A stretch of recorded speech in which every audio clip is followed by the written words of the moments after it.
What's up, you damn gorgeous and beautiful gamers? Welcome back to RPJames' Mariel Corner in the internet, where we like to discuss about RPGs. If you like the content, if you like to have these conversations with Mariel James, I would very much like to invite you to hit the like button, because it helps me like you have no idea. And also, since you're already here, then do take the time, subscribe to the channel, keep having these conversations with Mariel James. That being said, we got the next patch for Elden Ring. Now I'm going to have timestamps on the video so that you can jump to a specific part of the video, which it's going to be divided into 3 segments.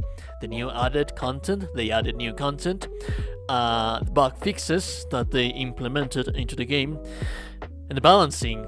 Oh boy, do we have some major nerfs as well as some major buffs and some stuff, but yeah.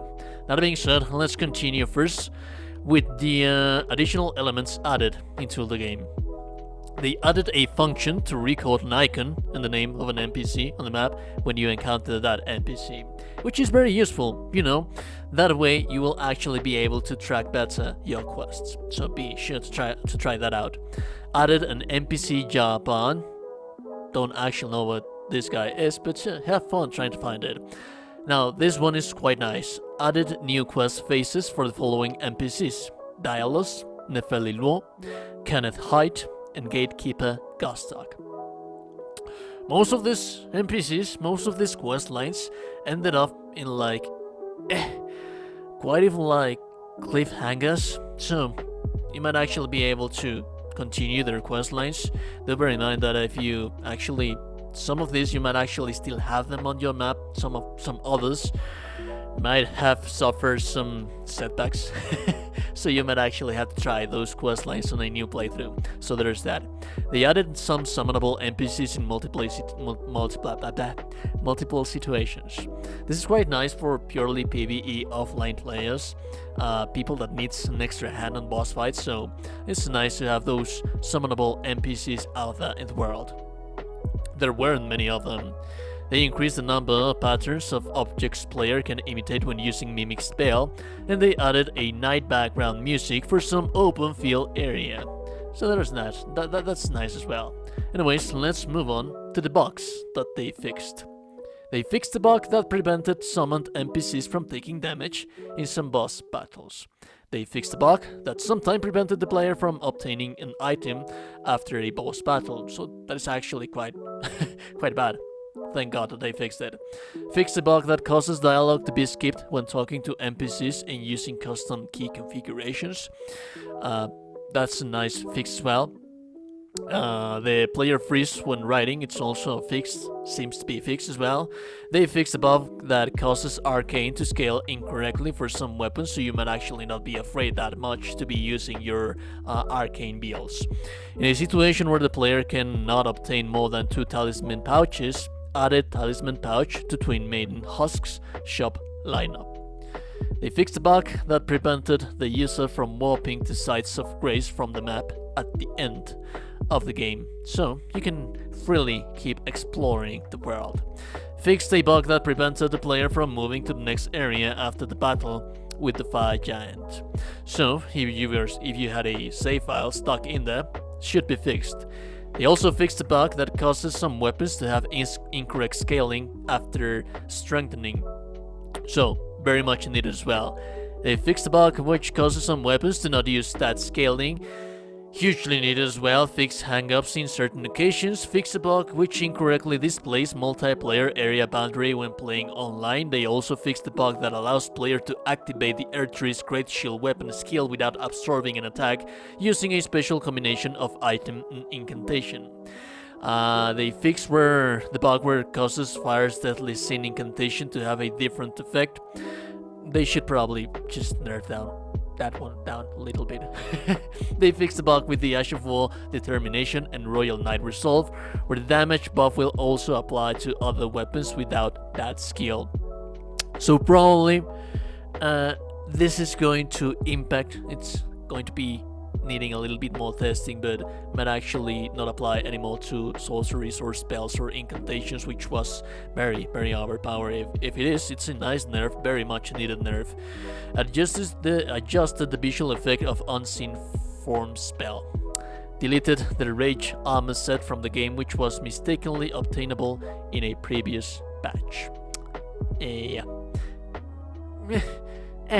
Fix a bug that causes some hostile NPCs to drop Feral Calling Fingers remedy. They also fixed the bug that causes incorrectly sound effect to play in some situations. I hope that this one is referring to when you're summoned into another world and the second phase of the boss no longer has that audio, because that sucks. It sucks to be hearing nothing while fighting against bosses. But anyways, fix a bug which causes visual animations and hitboxes to not be displayed correctly on some maps. They also fix the bugs which causes incorrect visual and behavior for some enemies. The one that causes incorrect stat parameter for some armor, and some other test fixes and performance and improvement should be tweaked around a little bit as well. So be sure to give me feedback.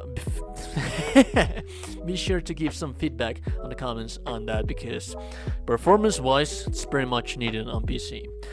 Now let's move on to the juicy stuff. The balance changes. There was some huge nerfs and some huge buffs around here. They increased the drop rate of smithing stone for some enemies. This is not actually that much of a huge deal. Some smithing stone to come to some early game shop lineup, which might actually be nice to be upgrading our weapons at the beginning of the game. The shield effectiveness, it got buffed. Might actually break some of the builds that I have on the channel, so be sure to check those out. Increase the damage for all offensive cracked pot items. Yeah, we're probably not using those that much, so they needed a buff. They also increased the damage for the following items: Spark Aromatic and Poison Spray Mist. They increased the effect duration for the following items: Uplifting Aromatic, Iron Jar Aromatic. Increase the HP healing for Torrent when using the following items: Raw Raisin and Sweet Raisin and Frozen Raisin, which was very much needed. You know, my boy needs some love right there. Now, reduce FP consumption and increase the damage of the following sorceries: Cleanstone, Comet Shot, Comet, and Night Comet. Dude, I mean, sorcerers are already broken enough to be breaking them even more. We need some nerfs in here, not buffs. But anyways, it is what it is. They increase the damage of the following sorceries. Oh god. Gravity Well, Collapsing Stars, Crystal Barrage. Decrease FP consumption of the following sorceries. Again, more buffs to the sorcerers: Star Shower, Rock Blaster, Gobble Haima, Founding Rain of Stars, Stars of Ruin, Great Blade Phalanx, Magic Downpour, Loretta's Great Bow, Loretta's Masteries, Carrion Greatsword, Carrion Piercer, and Shot Spiral. They also raised the projectile speed and range of Great Glintstone Shot. Now, I'm not quite sure how do I feel about this, because like I said, mages are already broken enough to be breaking them even more.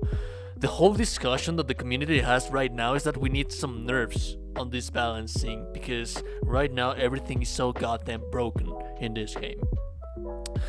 They decrease the Ash of War Hoarstomp damage and increase cast time. So I have a build on this specific one, so you might actually be wanting to tweak that one a little bit more or test it a little bit more. It should still work properly, but this was very much needed because it was just a spammable thing on PvP, so there's that.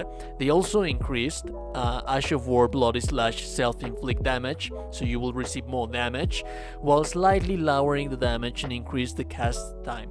It was a very, very powerful Ash of War as well. This Ash of War nerfs, we actually need them.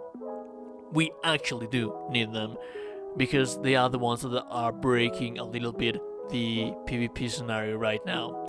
We have decreased weapon skill, Sword of Night and Flame's damage. Very much needed. I mean, right now, Sword of Night and Flame is one of the most broken weapons on the game, thanks to the scaling that it has. Well, not the scaling that it has, but the weapon skill that it has. It very much needed that nerf. They increase the FP consumption and lower duration of Ash of War Barricade Shield. Again, I have some builds using this thing. It should be viable still, but you might actually want to use a little bit more with more thought. It was a nerf, very much needed nerf. Those builds that I have right there, they are quite broken thanks to this. They changed the FP consumption and timing of Ash of War Prelate's charge. Thank God that they are nerfing to the ground the Ashes of War, because they are very much needed on nerfs for PvP, especially for PvP. They decrease the damage of Spirit Summon when using the items Mimic, Thea, Ash, and change the spirit's behavior pattern. This was also very much needed. Like, provided that you have a huge, amazing, beautiful, gorgeous, and broken build, you're breaking it twice, well, by using this specific spirit, so it was very much needed. I know that like 80% of the community is using it right now, but it was very much a needed change. Other enemy and weapon balance changes. So there's that. As you were able to see, we have a lot of buffs, a lot of nerfs. I'm actually quite content that they nerf some Ashes of War, but like I said, I do not know how do I feel about the fact that they buffs the mages that much again. But I guess it is what it is. Anyways, that was all for me, guys. I hope that you have a beautiful day. Do let me know your feedback on the comments. How do you feel about these changes? Did these changes affected the gameplay, the playstyle that you use on your characters? Let me know in the comments below. I'll be seeing you dumb, gorgeous, beautiful, beautiful people in the next one. Have a beautiful day, and remember that if no one has told you today that you're a gorgeous, beautiful person, you are indeed a gorgeous, beautiful person. Bye-bye.